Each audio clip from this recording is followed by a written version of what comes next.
Welcome to the NASCOM Conversations, today where we deep dive on the theme of deep tech and what it means for India. Our guest today is Pramod Varma, who needs no introduction really. He's been the CTO at Step, a key person who helped build the UPI, creator of Beck-in protocol, working very closely on the Finternet theme, and so many other things, right? So I can go on and on. But Pramod, thank you so much for joining us here today at the Lovely to NASCOM be Future here. Forge event. Lovely to be You here. really represent the pioneer of technology that India is so proud of. So I'm really delighted to have this conversation with you. I want to start with really, your new role or one of your new roles, which is about this network of humanity. Tell us a little bit more about what are you doing there and what is driving that thinking? Yeah, excellent. Again, I think a lot of us who have been part of the digital public infrastructure journey in India over the last 15 years, mostly over the last 10 years. So how, if we can balance creation of shared public rails, quite like physical infrastructure like highways and all the cities invest in, could we invest in digital infrastructure? On top of that, private innovation can thrive. And India has successfully demonstrated that across multiple efforts that we are doing. We started with identity, credentialing, then electronic signature, then of course data and payments, and now commerce with ONDC, right? Yes. So I think the idea that we can build shared public infrastructure and then, sort of exponentially drive private innovation was very much in our head. But what we did with India though, I mean, India saw it's beyond private innovation. Private innovation for what, right? That's very important for us to ask. And that's primarily coming from the fact that India's was least formalized country in one sense, 10, 15 years ago. It was really nothing, right? Nothing. And nobody having a portable identity, no one having bank accounts, or half the country didn't have any bank account. Very little participation in 2% participation in capital market at that time, about 10 years ago. Very little. And fragmented commerce, fragmented systems in general. One of the things what we saw in the last 15 years is compression of that and saying exponentially fast formalization. Now everyone has a bank account, universal banking, universal identity, universal KYC, and we kept pushing universal payments and universal data rails. So I think it is something that we saw and we built for India, and we successfully saw that applying to 1 billion people societally to bring them onto the economy, digital economy. If they don't participate in the digital economy, we have a mega, break in the societal fabric. So, but what we saw though, coming back to NFH, or Networks for Humanity, is that this is not replicable country by country, sector by sector. Very good question. Why is it? Only like a handful of countries or 10 countries, maybe 15 countries can actually do what India do, a variety of reasons. One, capacity, India, right? Capability, economy of scale. 75 countries are less than 1 million population. 1 million. Which is like a locality. And Pacific Islands are like 200,000 and all that thing. It's like a locality here, right? Our economy of scale, our technological advantage, and our overall development in the last, since independence, has allowed us to break that barrier. And we see that with Brazil, or we see that with few of the African countries very successfully, by the way, Thailand or Vietnam, we see very good. But even then, it's a handful. We see 10, 15, 20 countries. But if you actually have 190 countries, 8 billion people, so 300 million businesses, small businesses. So when do we get to actually bring the large section of the humanity onto the formal economy? And we thought, you only have 24 hours, and I may have another 10 years at best to, dabble. So the effort of doing 1 billion is the same as effort of doing 8 billion. So we as well thought we could look at universalization of this idea, saying, could we create universal identity and trust layers? Could we create universal movement of financial rails. Low value, high volume rails. Swift and other things are there for high value, but low volume. Low volume. Yeah, but so what UPI effect of sort? But do you see this as the design principles and the technology rails stay the same, or will you innovate based on the country? We'll have to know. This is not an export and copy paste of what India did. Absolutely not. This has to be freshly thought through, but our learnings and all the technological advancements, not only in what we saw in India, but what we saw in Web3 and cryptography and many other areas can be, including now AI, can be applied to reimagine what that universal infrastructure ought to be.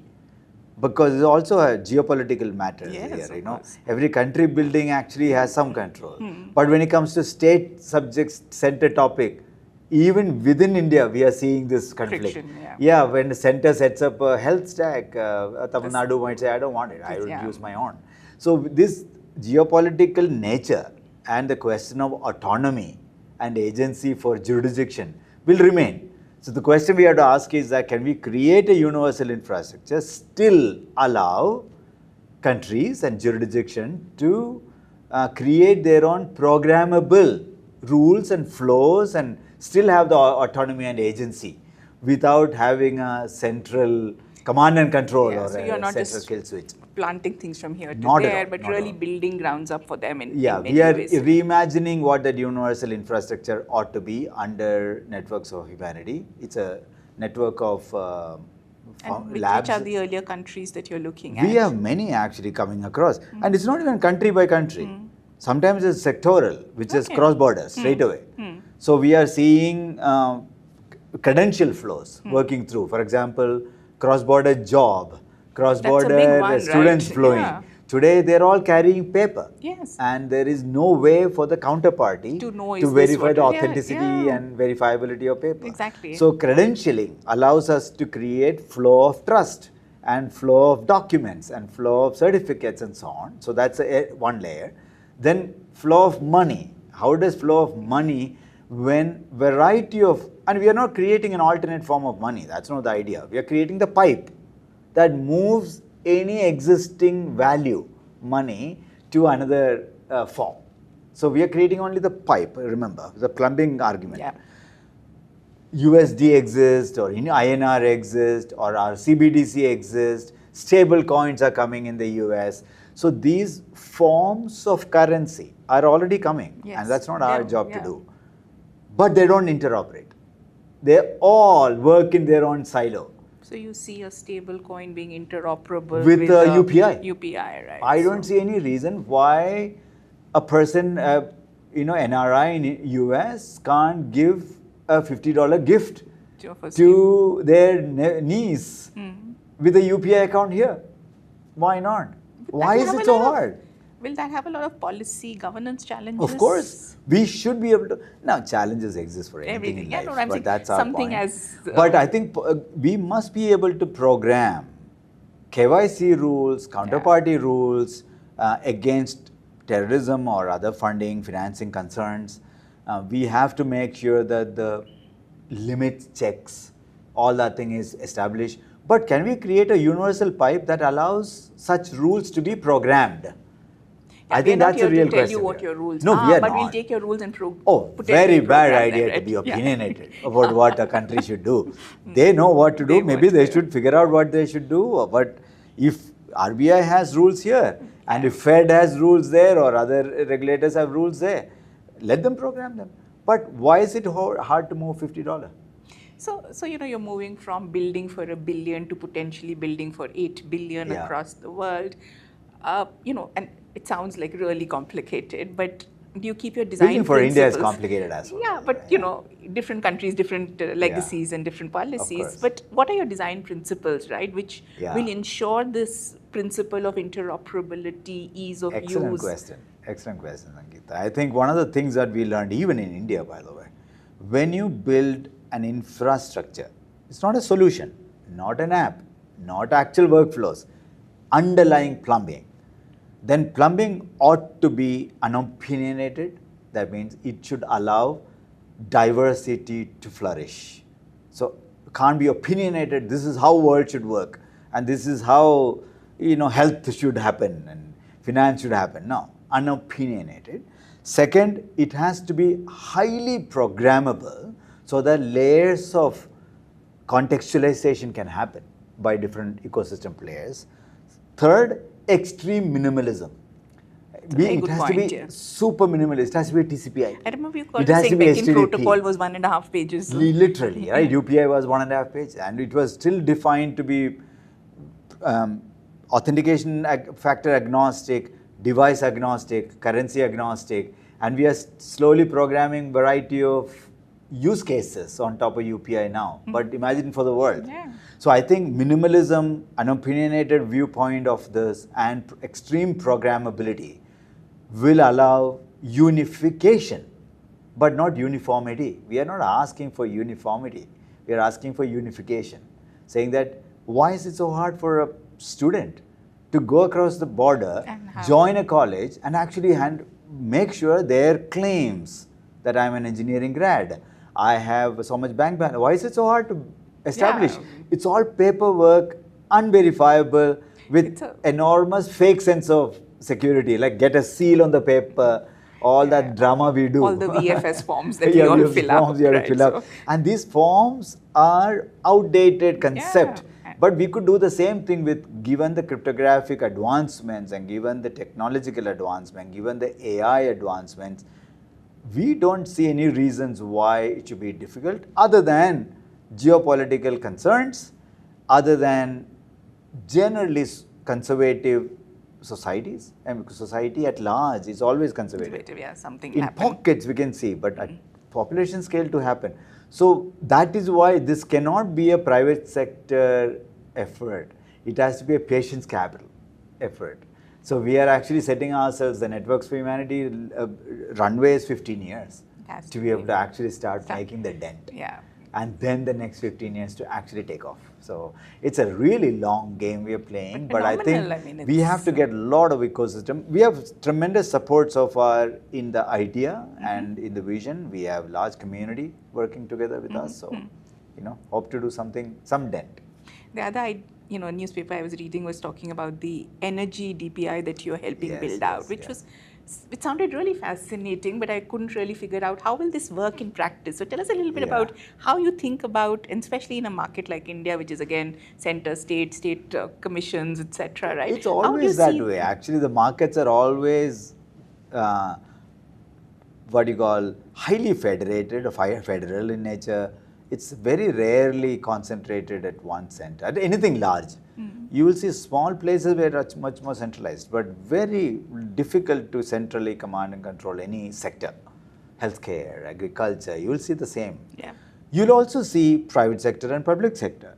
You will see an impact argument versus a profit argument. You will see incumbency not wanting to leave their moat. So you will see everything playing out in any sector, I suppose. I think this is a reality of life. But come back to energy. It's fascinating what is energy sector is going through transition. Energy sector transition is fascinating, and we recently NFH, Networks for Humanity, put out under the Beacon protocol effort. We put out a global paper in the energy sector called Digital Energy Grid, Reimagining Energy Plumbing. Digital side of the energy plumbing, not the electron side of it. So the electron and electrical engineering side of it is also going through changes, but that anyway will happen. But it has no corresponding information grid. So the digital energy grid was to create a unified architecture to move information along with energy to be able to create new world. Why? Because since Tesla and Edison's of the world has completely, three mega shifts we are seeing with energy. One, extreme decentralization. Energy production is no more centralized. Your rooftop can actually produce. Energy consumer is no more a consumer. It's called a prosumer. You're producing and consuming. And energy technologies actually are now becoming highly programmable and available, whether it's an programmable inverter, programmable battery, programmable EV charging, because of the digitization side of it. Almost all IoT devices are now software driven. Yeah. Basically, software is eating the world, right? Software is, and now AI is eating software. So yeah. they're all creeping into energy sector as well. If you look at these three trends, you would see an ability for us to reimagine how energy abundance can actually happen. And India, peculiarly Global South, peculiarly given a large opportunity for us to create alternate solar and solarization and everything else. India has been a huge investor in this, with Prime Minister himself pushing for solarization, variety of schemes coming through. But we are also seeing EVization or electrification of cars, mobility, electrification of buses. You're also seeing our home devices and everything going to DC battery world. And biggest change is we never had in the history of energy an ability to store energy abundantly. So think, okay, for the IT world, think about this. When you had free disks, what did we do? We exploded information capture and storage because cloud disk was so freaking cheap that the entire IT industry changed into AI and programmability and training and cloudification, all that thing, because disks all became commodity and cheap. Imagine batteries becoming commodity and cheap. That means never in the history of electrification in the last 250 years, or nearly 200 years since invention, has not had abundant storage possibility. We had production, transmission, and then consumption. Very little storage. This gives us a whole new slew of programmable energy storage and dispensation when you need it. Wow. And this means your buses could be an energy banks. School buses running only 3 times a day. But the rest of the time you're parked. But you have a large battery bank in every bus. It could act as energy producing at that time and consuming at when you have a peak energy, like 7 p.m. When all of us go home and turn on AC or whatever, energy consumption goes through the roof. At that time, all the buses are idling. So you will have a large amount of energy storage that allows store and forward possibilities, or store and consume possibility. And with programmability on top, you can imagine the possibility of energy sector. India, very surprisingly, with Beacon community, we saw Unified Energy Alliance coming up with about 2 or 3 real early entrepreneurs like Pulse Energy, Akhil from there, and Kazam, and few of those guys put up their hands up and say, I think we can use Beacon protocol to reimagine the energy flow. And we were also surprised. We said, that's interesting. And then we learned about energy. We thought, my God, that is prime for transition. And that group of people grew from 2-3 entrepreneurs to 70 strong alliance, including the big guys like Tata and Reliance Power and all those guys joining the alliance now. And that network is dispensing in India, Unified Energy Interface and Alliance is dispensing about 3 gigawatts of energy every month. Indian Energy Ministry has now set up an IES, India Energy Stack, and Energy Task Force led by Nandan and Ramsevik Sharma, and I am part of that task force. Heavy industry has set up another committee and argument for EVization of massive investment of EV charging points to drive, electrification of mobility even through the roof. So we have all our planets aligned. It sounds so exciting, right? Startups aligned, ministries aligned, big companies, policies, state policies are allowing trade. UP, we are doing peer-to-peer trade in UP because policies are opening up. For you to sell it to a neighbor, not only to the grid. You don't have to sell it to the grid because grid is saying, I don't want your energy in the afternoon. What am I supposed to do? With it, I have to store it somewhere. But you could sell it to a business, an IT company who prefers to buy green energy. And so many of because them, you have a solar rooftop rather than a brown or a black energy, right? Wonderful. Very, very interesting possibilities. And India is very prime set up. So don't just think about creating more renewable energy. I think you have to think about how to innovatively use and incentivize the ecosystem and leverage the trends of storage, trends of miniaturization, trends of programmability, and trends of decentralization. if you actually take advantage of this, we could be seeing abundant energy future, which is amazing. Wonderful. And which is really, if you see everything which US talked about from their AI Action Summit, energy was such a key part of their vision, right? It's a and very somewhere bad in setup India, we for don't us. see energy in the AI space as much being talked about, right? They're almost But it'll siloed come, right now. right? Energy is, everything Energy is driven by energy. Yeah. You cannot. It's like water, food, yeah, and energy. so Without it, we can't survive. Without it, we can't survive. So I know we're running out of time, but just the last question for you, right? We've done so well in the DPI, if I can call it 1.0, but how do you see DPI 2.0? And I think energy is a great example of that. But where do you see we will start seeing what the transformation that UPI did, right? Where do you see that playing out? I think we will see in 2 or 3 sectors, and Networks for Humanity is on the forefront, pushing that along with a lot of ecosystem players. One, with the G20, India and all our partners partner countries have successfully created a playbook, and NASSCOM has contributed to it. All of you at that time contributed to create a set of playbooks that allow DPI to be a strong strategic imperative for every country to create accelerated economic inclusion. No question about it. They have to do it. But when it comes to actually doing, the regular friction, capacity, scale, their economy of scale, access to capital, all that come in the way. Of course, multilaterals like World Bank and all, IADB are all pushing towards funding some of this, but still come in the way. So one of the arguments we are making is that maybe we need to create a lot more universal tech. Like if internet was built by one country, one sector at a time, we would have never had a humanity scale internet. Maybe we need to think like internet. We just need to build one infrastructure that allows, a set of infrastructure that allows everyone to take advantage of it and everyone to plug in and not lose their autonomy and sovereignty, but still program their rules and the flows the way they want it, the way internet works. If that's possible, we could accelerate 150 countries rather than accelerating the top 20 countries. That will anyway happen. And they have the muscle power. Brazil, they'll all do it. South Africa, they'll do it. It's the Africas Nigeria, and the others. But if you look at Africa's 52 countries, again, you have a top 5-6 countries who can do it. Yes. But it gets very hard. For the balance, it's very, very hard if they have to So can we create flow of trust, flow of money, and flow of services and goods?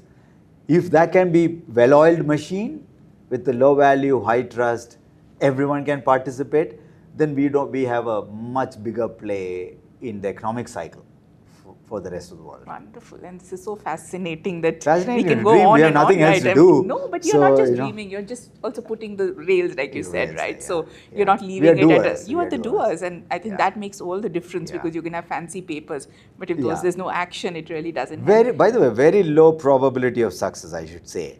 Quite like UPI, quite Aadhaar. Nobody gave us a success. I mean, when Aadhaar was created, maybe UPI was not even thought of, right? So again, very difficult to pull it off, but if we manage as a collective, it'll be phenomenal. It'll be phenomenal. For the and may not come together in this form that you're thinking. It'll come together in some other form. That doesn't matter, right? As long as you can create that impact. Indeed. And we want every one of you to participate. A lot of these are open source effort. A lot of these are driven by entrepreneurs and enterprises, participating the way your incentives are aligned.